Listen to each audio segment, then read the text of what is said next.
Hi guys, welcome to another video. Hope you're all keeping well. Now this is going to be a quick a review of a horror DVD that I bought on Saturday when I was out shopping in Liverpool. It's from 2023 and it stars Christian Stoltz, RJ Mice and Jennifer A. Goodman, and it was actually directed by Vincent Shade, and that's a movie called The Unseen. Now unfortunately guys, I haven't got very glowing things to say about this boring mess of a movie, but as per usual, I'll just read you the back of the DVD and then just talk a little bit briefly about the movie, and you basically just give me what little thoughts I've got about the movie as a whole. Okay, uses all the horror tools. Don't know about that. A law student, RJ Mike from Breaking Bad, finds himself in a twisted web of murder and deceit brought on by a dark force from his past. And there you go, guys. There's the main protagonist there of the movie, and there's some stills from the movie. Yeah. Okay, then, guys. I'm just going to be very, very briefly talk about this. Oh, this was a real bore fest, this, guys. I got that bored. I fell asleep towards the end. I didn't care what happened at the end. I couldn't give a monkey's uncle for this character supposed to be the main protagonist. Oh, I don't know what it was about him, but I don't know if he had a speech defect or he had some sort of stroke, or it was just put on for the film. But he had a terrible, when he was speaking, it's like his mouth was sort of like twisted and twisted sort of like in a strange shape and that, I said to me once, I wonder if that fella's just acting that, or is he had some sort of he's got some sort of speech defect, but oh yeah, it was boring, guys. This he basically just gets this job in this law firm, and that he goes against his dad's wishes because his dad wants him to go to the leading law companies, and he defies his dad, and he goes to this sort of like what his dad describes as a second-rate law company. So he gets this job in this office, and he's given his first caseload and that to deal with, and that.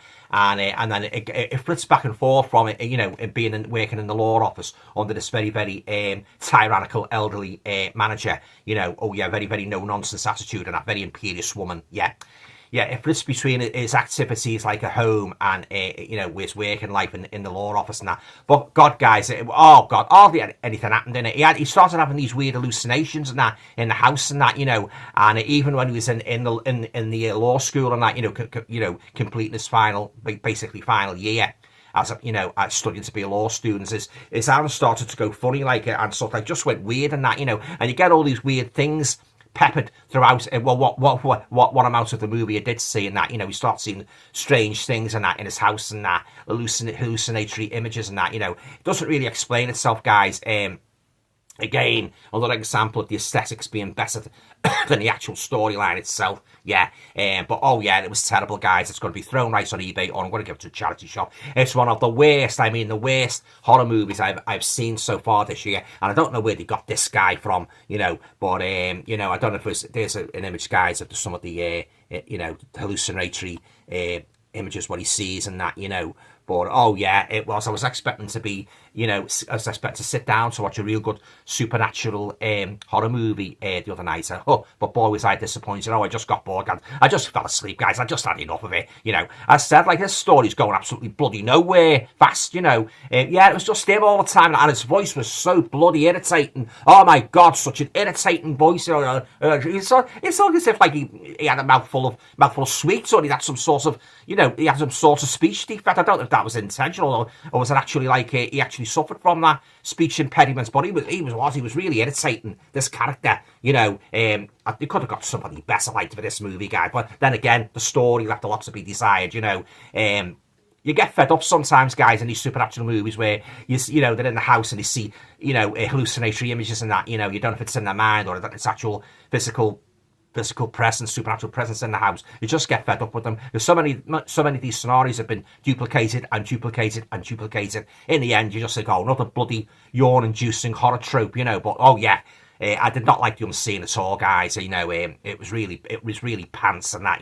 One of the most boring movies of 2024. But oh God, yeah, I would not rate this movie at all. I'm talking about ratings. I'm going to give it a great big fat 0, because that's how much I bloody hated this mess. It was terrible. I don't know how it was ever made. It hardly brought any hallmarks at all of a supernatural movie. It was just him in the law office and that, getting assigned cases, and his boss, his elderly female boss down, on his back all the time and that, If you switched it on, you thought it was some sort of like TV legal drama, what you might see on Amazon, on Netflix or Amazon Prime or stations like that. You wouldn't think it was a ghost supernatural movie, because that's all it seems to concentrate on, that, but mostly in the office and that, working as a lawyer and that. But yeah, guys, and it was, I would not recommend it at all. So, but that's just my opinion. If you want to get it, try it out. I got it for $9.99. To be honest, I don't think I would have paid a penny for it for how bloody bad it was. But as I say, I fell asleep at the end, guys. I just lost interest, yeah. And that's it. That's all I've got to say about this mess. Do you understand? Okay then, guys. I hope you enjoyed the video. I'm sorry I couldn't be a bit more positive, but hopefully next time, the next movie I watched, it will be much more positive. But yeah, this here. Where's the waste paper bin? Bullseye. You can't beat a bit of bully. See you soon. Ta-ta.